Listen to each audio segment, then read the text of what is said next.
All right. So now let's use our knowledge of inverse functions. And by the way, you're only responsible for the inverse sine, cosine, and inverse tangent, okay? We're not going to develop the inverse secant or inverse cosecant. Maybe a bonus on a test or something. Identify each variable as an angle or a ratio. So this is kind of a conceptual question. You take sines of angles, so A equals an angle. And when you take the sine of an angle, you get a ratio as an output, so that's a ratio. You're taking the inverse tangent of C. So C is you take the inverse tangents of ratios. Now, when you take the inverse tangent of this ratio, this is going to output an angle, right? And then if you take the cosine of that angle, this is going to be a ratio also. So they're both ratios. Stop chewing gum. Arctangent of E, this is going to be a ratio. And when you take the arctangent of a ratio, it's going to spit out an angle. Just kind of conceptual. But always be thinking about that whenever you're evaluating these things, because it'll get confusing. Like I said, look at all these problems we got to figure out.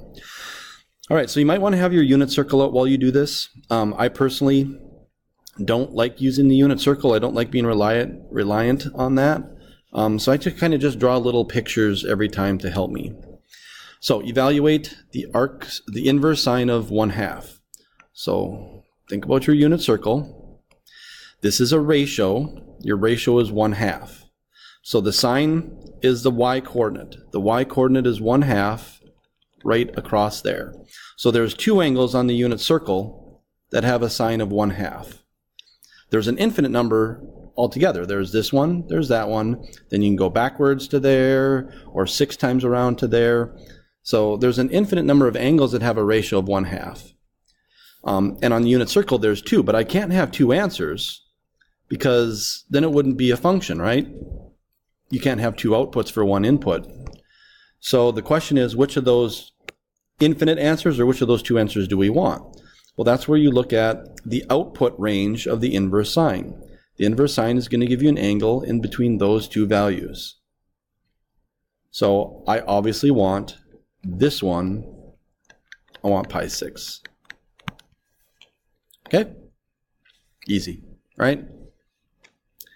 Arc sine of negative square root of 3 over 2. Okay? Draw my little circle. I do this every time, but maybe you can do it without. I don't know. So it's still the inverse sine.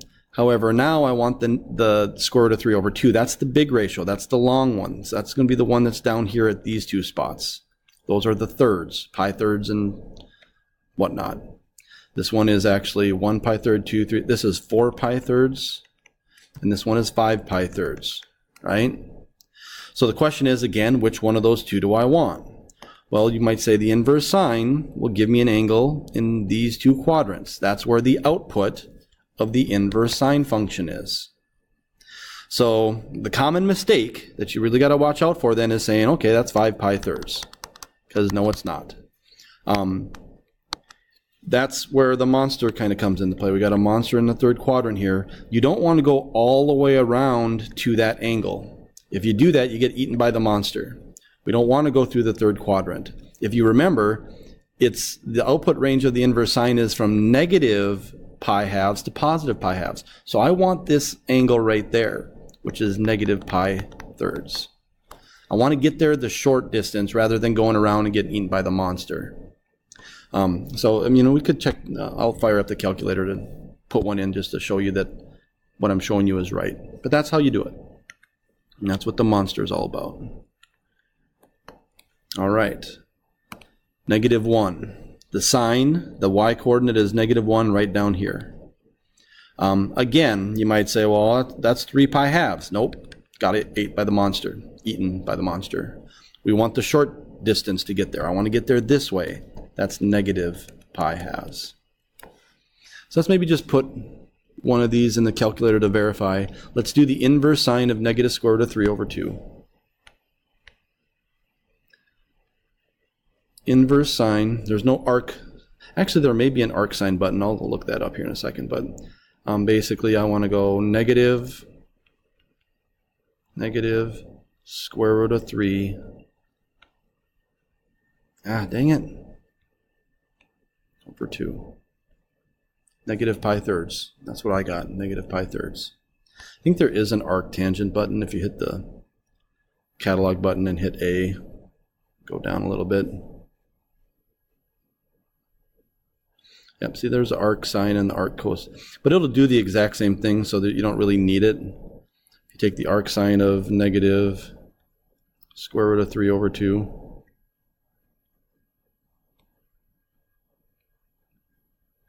It's the exact same function. In fact, it even changes it when you hit enter to the arcsine, inverse sign. Okay, so maybe what you want to do now is, or let's do a couple more, and then maybe you could like pause the video and try to do some of these on your own if you want. I don't know. You can get lots of practice, but you might need it. Okay, so the inverse cosine of negative 1 over square root of 2. So negative 1 over square root of 2, that's the middle. That's the 45-degree angle one. And for the cosine, that's going to be, cosine is positive here and here. Those are the two values. This one is pi force. This one is, that doesn't matter, but 7 pi force. But remember, you might say, well, wait a second, there's one in the third and the first and the fourth. But that's why the output of the inverse cosine is from 0 to pi. So I don't want this one, I want that one. You have less problems with getting eaten by the monster with the inverse cosine because, you know, the inverse cosine is going to always be in these top two, which is nice. Arc cosine of negative 5/10, well, whatever, that's the arc cosine of negative 1/2. Reduce the fraction. So negative 1/2, that's an x-coordinate. The x-coordinate is negative 1/2 here and here, these two angles. Inverse cosine will always give me an angle from here to here, so I want that angle. That's 1 pi third, 2 pi thirds. Okay? Inverse cosine of negative 2. So you say, ask yourself, where is the x-coordinate on the unit circle negative 2? Well, it's never negative 2. The smallest the x-coordinate can get is negative 1. Negative 2 is out here. This value is not in the domain of the inverse cosine. You know, and what the reason is, I mean, think about what cosine is. Cosine is adjacent over hypotenuse. Can you ever have your adjacent be bigger than your... So this is undefined. So that's where you gotta be careful a little bit.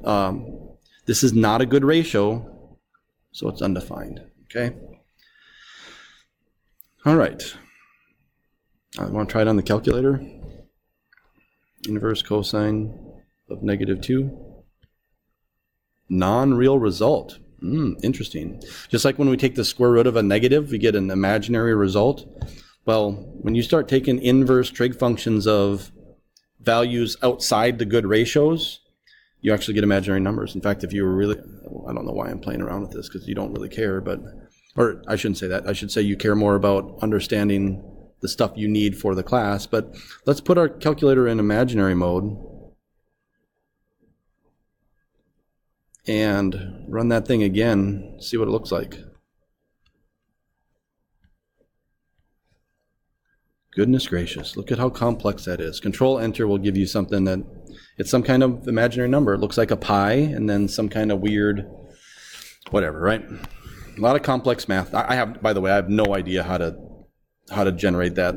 I've never studied it in my life, but I'm sure you could look it up.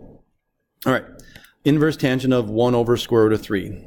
So this is where my strategy for handling those tangent ratios might help you out.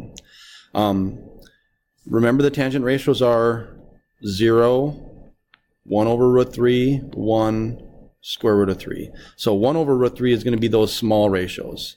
So I kind of want these small ratios. It's these 4 guys that I want, the small ratios. Also remember that all students take calculus. So where is the tangent positive? It's this angle and this angle. By the way, these are always going to be across from each other. Why? Because the period of the tangent function is pi.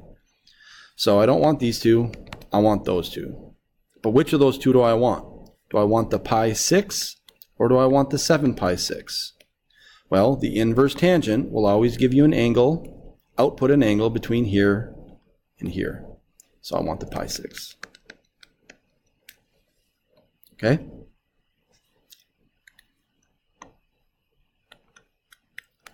Inverse tangent of -1. All students take calculus. Tangent is negative in these two quadrants. It's -1 at that middle ratio at the 45 and across here at that 45. This is 1 pi fourth. This is 3 pi fourths, 4 pi fourths, 5, 6. This is 7 pi fourths. And then you say the inverse tangent is going to give you an angle in these two quadrants.